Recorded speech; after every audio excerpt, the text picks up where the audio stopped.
Mi hermana está embarazada, pero no sabemos cuál de nuestros hermanos es el padre del bebé.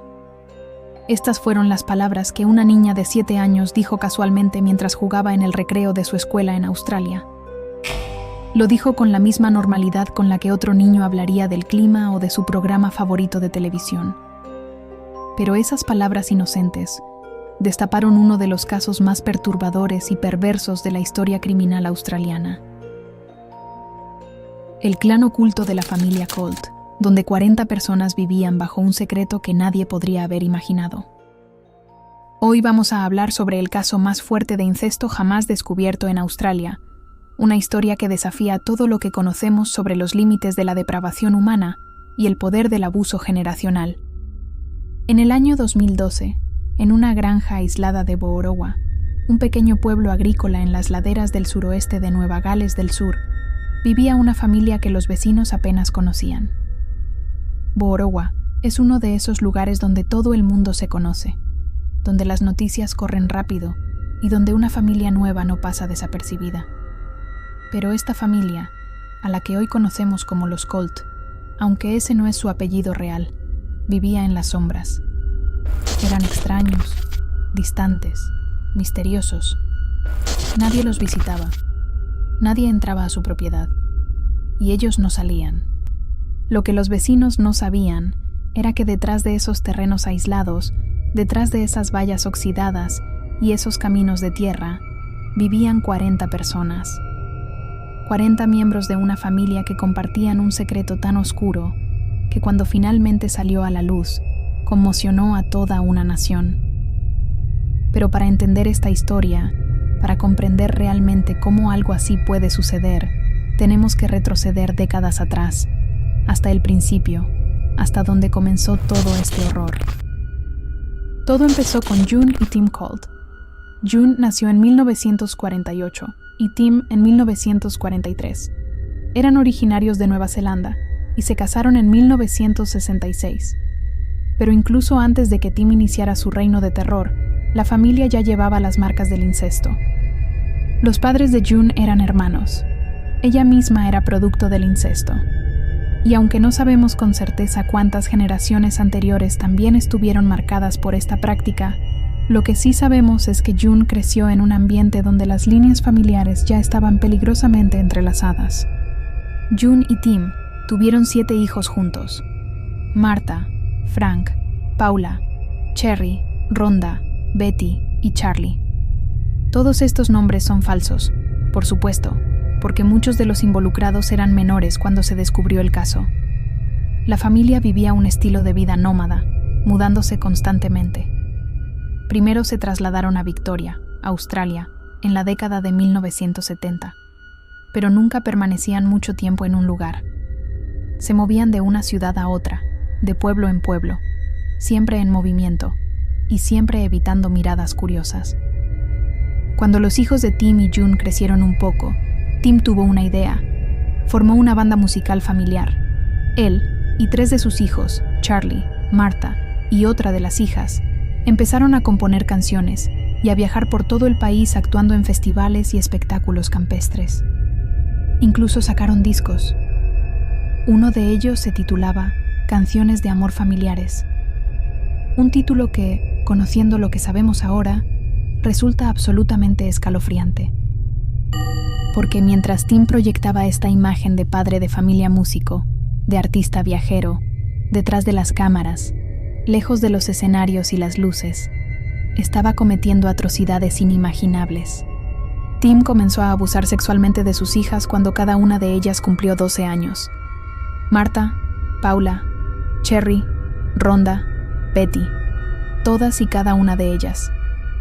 Pero no se detuvo ahí. Tim manipuló a toda su familia, convenciéndolos de que mantener relaciones sexuales entre hermanos, con los padres, entre todos los miembros de la familia, era completamente normal.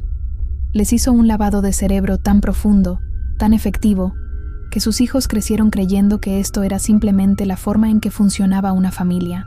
Con el tiempo, las hijas de Tim comenzaron a tener hijos, hijos de su propio padre, hijos de sus hermanos, hijos que eran simultáneamente hermanos, sobrinos y primos a la vez. Las líneas genealógicas se volvieron tan enredadas que se hacía casi imposible rastrearlas. Rhonda tuvo 5 hijos. 4 de ellos eran de su propio padre, Tim. Martha tuvo 6 hijos. La mayoría eran de su hermano Charlie, y otros de su padre, otros de sus demás hermanos. Martha y Charlie vivían como si fueran un matrimonio normal. Compartían cama, actuaban como pareja, criaban juntos a sus hijos. Pero eran hermanos de sangre, y su padre les había hecho creer que esto era perfectamente aceptable y normal. Betty era la hija favorita de Tim. Él la había elegido para ser la nueva matriarca de la familia. Betty tuvo 13 hijos, y se cree que la mayoría de ellos eran de su propio padre. 13 hijos nacidos de un padre que abusaba de su hija sistemáticamente. Y así continuó el ciclo. Los hijos que nacían de estas uniones incestuosas crecían en el mismo ambiente, sometidos al mismo lavado de cerebro, víctimas del mismo abuso. Una niña llamada Petra, que era hija y nieta de Tim al mismo tiempo, fue violada desde muy joven por sus tíos Frank y Charlie. Y esto no le sucedía solo a Petra. Le sucedía a todas las niñas de la familia. Las niñas quedaban embarazadas de quien fuera, sus hermanos, sus tíos, su abuelo, su padre. No había límites, no había protección, y cuando quedaban embarazadas, no se les permitía ir al médico. No recibían atención prenatal. En algunos casos, cuando el parto se complicaba, las llevaban al hospital, pero las obligaban a mentir sobre la identidad del padre del bebé. Las manipulaban, las entrenaban para que nunca dijeran la verdad, para que nunca revelaran que el padre de su hijo era su propio hermano, o su tío, o su abuelo. La familia seguía creciendo, y a medida que crecía, seguía mudándose. Cada vez que los vecinos empezaban a sospechar, cada vez que alguien hacía demasiadas preguntas sobre por qué había tantas niñas embarazadas, la familia empacaba y se iba a otro lugar. Y mientras todo esto sucedía, mientras estas niñas eran violadas sistemáticamente y obligadas a tener hijos a edades cada vez más tempranas, Tim y sus 3 hijos músicos seguían con su banda. Seguían viajando, actuando en festivales, vendiendo discos. Nadie que los veía en el escenario tenía la menor idea de lo que estaba sucediendo. Nadie sabía que esta familia aparentemente normal era en realidad un culto de incesto liderado por un monstruo. En el año 2001, June, la matriarca, falleció. La familia entonces se mudó a un área aún más remota de Australia Occidental. Para entonces ya eran una familia enorme, con docenas de niños, y necesitaban aislamiento completo para mantener su secreto oculto. En 2009, Tim murió. Se podría pensar que, con la muerte del líder, con la muerte del hombre que inició todo este horror, las cosas cambiarían. Pero no fue así. Betty, su hija favorita, la que él había preparado para ser la nueva líder, tomó el control. Y nada cambió en absoluto. De hecho, se establecieron en la granja de Borowa, en Nueva Gales del Sur, un lugar aislado, perfecto para mantener su secreto. Y aunque Tim había muerto, sus hijos continuaron con su legado. Siguieron violando. Siguieron teniendo relaciones entre todos los miembros de la familia. Siguieron teniendo hijos que nacían con deformidades, con retrasos cognitivos, con problemas de salud graves debido a tantas generaciones de endogamia. Los adultos de la familia adoctrinaban a los niños más jóvenes de la misma manera en que Tim los había adoctrinado a ellos. Les enseñaba que tener relaciones sexuales con cualquier miembro de la familia, de cualquier edad, estaba bien. Un niño de 12 años con un adulto de 60. Una niña de 8 años con su hermano adolescente. Todo estaba permitido. Todo era normal. No había límites en la horrenda depravación de la familia. Muchos de los niños más pequeños ni siquiera podían hablar coherentemente. Los efectos de tantas generaciones de incesto eran evidentes. Retrasos cognitivos severos, problemas físicos, anomalías genéticas. Cada niño que nacía en esta familia estaba rodeado de depredadores. Las personas que deberían haberlos protegido eran las mismas que los victimizaban. Y entonces llegamos al día que cambió todo. Un día ordinario en una escuela de Borowa. Una niña de 7 años jugando en el recreo con sus compañeros de clase. y en medio del juego, con total inocencia, dice esas palabras: «Mi hermana está embarazada, pero no sabemos cuál de nuestros hermanos es el padre del bebé». La hermana de la que hablaba tenía 12 años. La niña lo dijo como si fuera algo completamente normal. Y sí, para ella lo era. Nunca había conocido otra vida. Nunca había visto una familia diferente. En su mundo, era perfectamente normal que su hermana de 12 años estuviera embarazada de uno de sus hermanos. Pero otro niño escuchó la conversación. Y ese niño, con un instinto que probablemente salvó vidas, fue directamente a contarle a un adulto. Los profesores reportaron inmediatamente a las autoridades. Y así, con esas pocas palabras dichas en un patio de recreo, comenzó el fin del clan Colt. Las autoridades habían tenido conocimiento de la familia desde 2010, cuando los niños empezaron a aparecer en la escuela. Los profesores habían notado que siempre llegaban sucios, que parecían no recibir atención médica, que estaban intelectualmente muy por debajo de lo normal para su edad. Habían reportado sus preocupaciones, pero no se había abierto una investigación oficial. Hasta julio de 2012, hasta ese comentario en el recreo. El 18 de julio de 2012, la policía y los servicios sociales llegaron a la granja de la familia Colt, y lo que encontraron los horrorizó. La propiedad era grande, con bastante terreno, pero las condiciones de vida eran indescriptibles. Había 2 casas rodantes viejas y deterioradas. Había un cobertizo pequeño y otro grande. Dentro de los cobertizos había tiendas de campaña, y ahí es donde dormía la mayoría de la familia. 40 personas viviendo en 2 trailers y tiendas de campaña. Todo estaba increíblemente sucio. Colillas de cigarros por todas partes, cubriendo el suelo de las casas rodantes. Basura acumulada en cada rincón. La cocina, diminuta y repugnante. No había agua corriente. No había baños, ni duchas, ni había inodoros. Los servicios sociales describieron un hedor insoportable de orina y heces que permeaba toda la propiedad. Todos los miembros de la familia estaban sucios, claramente sin haberse bañado en semanas o quizás meses. Ese día se tomó la decisión inmediata. Todos los niños serían retirados. Aproximadamente 12 menores, con edades entre 5 y 17 años, fueron sacados de la granja y llevados a casas de acogida. Cuando los examinaron médicamente, los resultados fueron devastadores. Todos los niños presentaban infecciones fúngicas graves, problemas dentales severos. Muchos no sabían leer ni escribir. Algunos ni siquiera sabían hablar correctamente. Comían con las manos porque nunca habían usado cubiertos. Varios tenían infecciones virales graves. Algunos de los niños no sabían qué era el papel higiénico. Nunca habían visto un inodoro. En la granja hacían sus necesidades directamente en el suelo, en la tierra.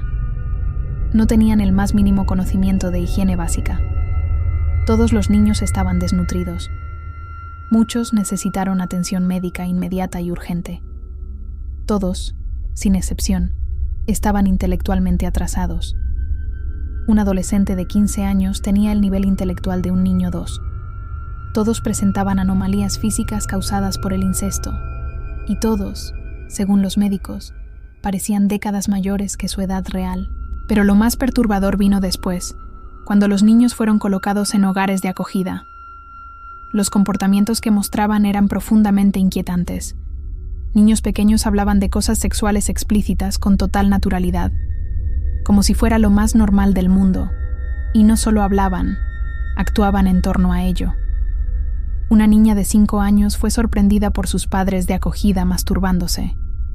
Cuando le preguntaron qué estaba haciendo, ella respondió con total inocencia que sus hermanos le habían enseñado a hacer eso. 2 hermanos, Dwayne y Brian, de 9 y 12 años, fueron colocados juntos en una casa de acogida.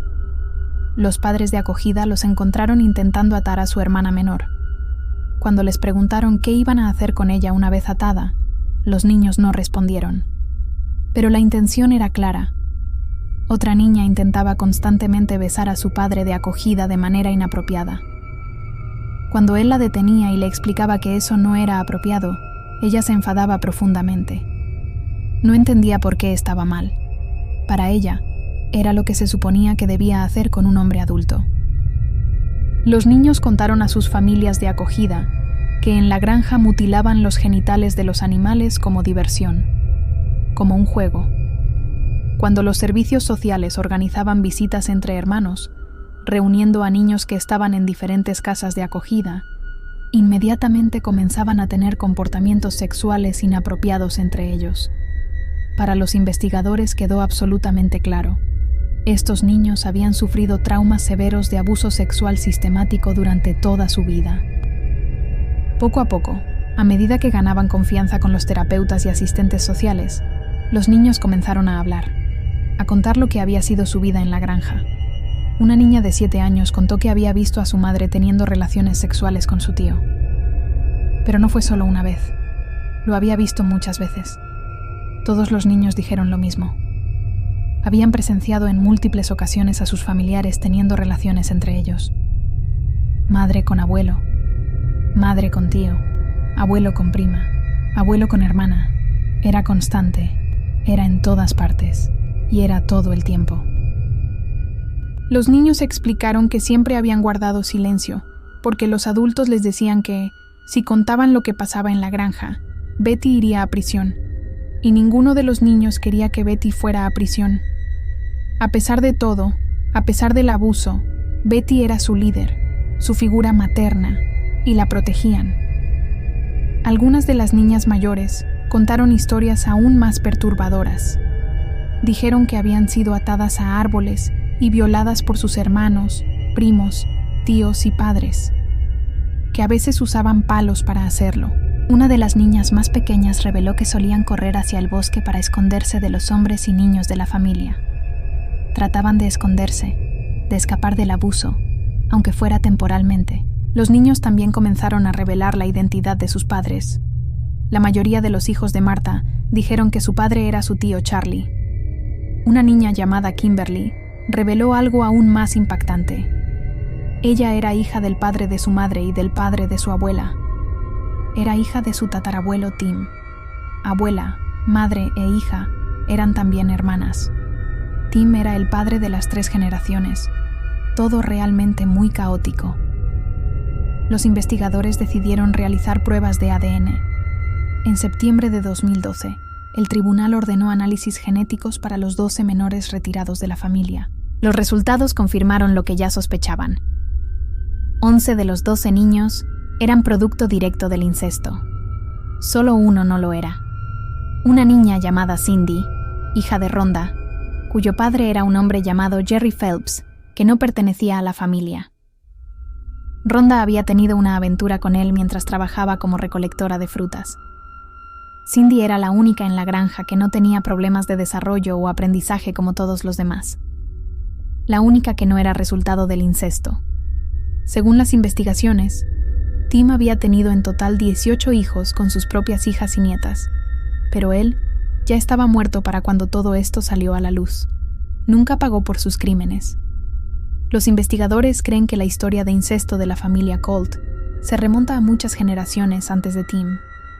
Sabemos con certeza que los padres de June eran hermanos, pero probablemente nunca sabremos cuántas generaciones anteriores también estuvieron marcadas por esta práctica. En 2012, una bebé llamada Sally nació en el clan y murió a los pocos meses debido a un trastorno genético. Martha tuvo una hija llamada Donna que murió a las 2 semanas. Otro bebé murió también poco después de nacer. Estos niños murieron porque las probabilidades de desarrollar trastornos genéticos mortales cuando ambos padres comparten los mismos genes son extremadamente altas. El tribunal dictaminó que los menores no podrían tener contacto con sus padres biológicos hasta cumplir 18 años. Todos los familiares adultos fueron interrogados, y todas las madres negaron todo. Betty, Rhonda, Martha y las demás mujeres negaron por completo que sus hijos fueran producto del incesto. Le dijeron al juez que los padres de sus hijos eran vagabundos, forasteros, hombres que habían pasado por ahí y nunca más volvieron a ver. El juez les presentó las pruebas de ADN. Les mostró la evidencia científica irrefutable, y aún así, todas siguieron negándolo. se aferraban a sus mentiras con una determinación inquebrantable. En 2013, Betty intentó algo desesperado. Ideó un plan para secuestrar a 2 de sus hijos, Bobby y Billy, que vivían en una casa de acogida. Durante una visita supervisada, les dio un teléfono móvil a escondidas. Los niños lo ocultaron en un arbusto cerca de su casa de acogida y lo usaban para llamar a su madre en secreto. La policía, que estaba investigando el caso, intervino el teléfono de Betty y escuchó todas las conversaciones.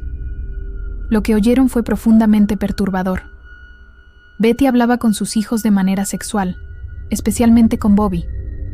En múltiples llamadas les decía que iba a secuestrarlos y llevarlos al sur de Australia. Betty fue arrestada y sentenciada a 12 meses de prisión. Roderick, hermano de Betty, fue sentenciado a 4 años de prisión por violar a su sobrina Petra. Petra, que tenía 17 años en 2010, contó que un día después de discutir con su madre Betty, salió a caminar. Su tío Roderick la siguió en su camioneta, la obligó a subir y la violó. Finalmente se presentaron 80 cargos contra 8 miembros adultos de la familia: Martha, Betty, Rhonda, Cliff, Derek, Charlie, Raylene y Roderick. Los cargos incluían incesto, abuso sexual infantil y perjurio. Pero aquí viene lo más frustrante de esta historia. Muchos de los cargos fueron retirados. Las autoridades dijeron que no podían comprobar todos los casos. Charlie Colt, que originalmente enfrentaba 27 cargos, fue declarado inocente de 2 y absuelto. El resto de los cargos fueron retirados.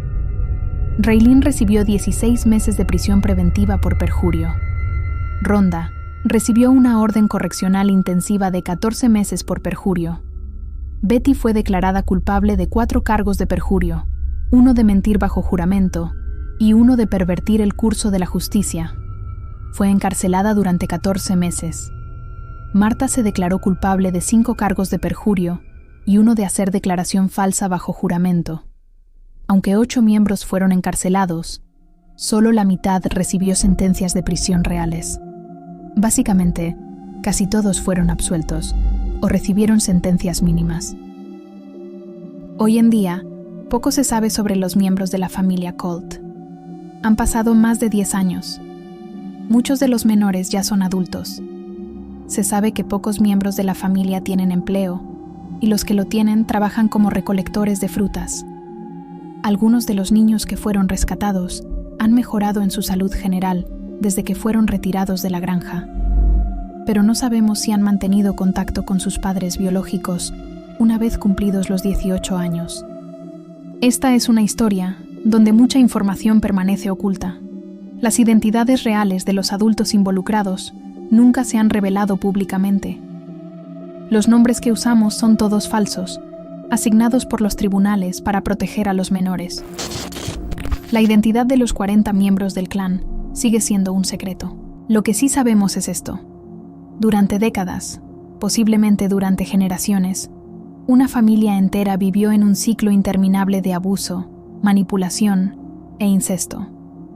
Un hombre, Tim Colt, creó un culto familiar donde sus hijas eran violadas sistemáticamente desde los 12 años, donde los hermanos eran obligados a tener relaciones entre sí, donde los niños nacían con deformidades y problemas cognitivos severos debido a la endogamia extrema. Y cuando Tim murió, su hija Betty simplemente continuó su legado, porque así de profundo era el lavado de cerebro, así de normalizado estaba el horror. Estos adultos, que habían sido víctimas cuando eran niños, se convirtieron en victimarios de sus propios hijos. El ciclo se perpetuaba, generación tras generación. Si esa niña no hubiera hecho ese comentario casual en el recreo de su escuela, si ese otro niño no hubiera tenido el instinto de contarle a un adulto, todo esto podría haber continuado hasta hoy. Los niños que eran bebés en 2012 serían ahora adolescentes, teniendo hijos con sus hermanos, sus primos, sus padres. El clan Colt podría haber continuado creciendo, extendiéndose, perpetuando el horror por generaciones más. Pero gracias a la inocencia de una niña que no sabía que estaba revelando un secreto terrible, gracias a un niño que supo que algo no estaba bien, el clan fue descubierto. 40 personas fueron expuestas. 12 niños fueron rescatados de una vida de abuso inimaginable. El caso de la familia Colt es un recordatorio brutal de lo perverso que puede llegar a ser el humano al normalizar cosas tan espantosas como la endogamia. Si llegaste hasta aquí y te gustó el video, suscríbete y dale like para más contenido. Déjame tu opinión en los comentarios. Hasta la próxima.